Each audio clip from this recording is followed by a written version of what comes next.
कि युवाओं के अंदर ऊर्जा तो है लेकिन आदर्श नहीं। तो समाज कहीं से शुरू होता है, वो घर से शुरू होता है। द्वैत खड़ा कर दिया उन्होंने, कह दिया गौतम बुद्ध तो किसी और धारा के हैं और वेदांत तो किसी और। प्रशांत जी की शिक्षाओं में वेदांत केंद्र पर आता है, मुख्य है। तो वेदांत किताब आपको बीचों बीच मिल जाएगी। और खूबसूरती देखिए भारतीय दर्शन की या आचार्य प्रशांत जी की शिक्षाओं की कि कितना सुंदर समावेश उन्होंने किया है।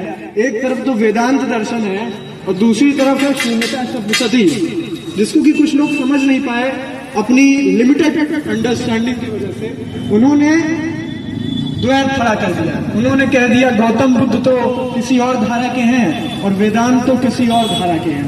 ये टू स्कूल ऑफ फिलॉसफी है। एक स्कूल ऑफ फिलॉसफी अलग है और शून्यता अलग है, बुद्ध अलग है, शंकराचार्य अलग है। ऐसा नहीं है। जब आप डीपली अंडरस्टैंड करते हैं, गहराई से समझते हैं, तो आपको दोनों एक दिखते हैं। और एक प्रतीक, एक सिंबल हमारे स्टॉल पे आपको देखने को मिलेगा, जहां पर गौतम बुद्ध और वेदांत अगल बगल में बैठे हुए। और आगे आइए तो आपको आम जीवन से जुड़ी हुई विषयों पर किताबें दिख जाएंगी।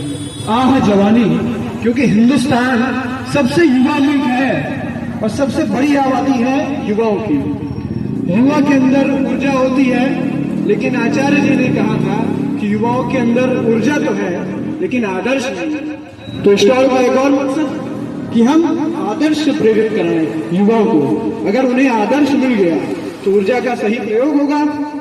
और ये जो युवा वर्ग आपको दिख रहा है प्रयागराज में, मैं आपको दिखाना चाहता हूँ।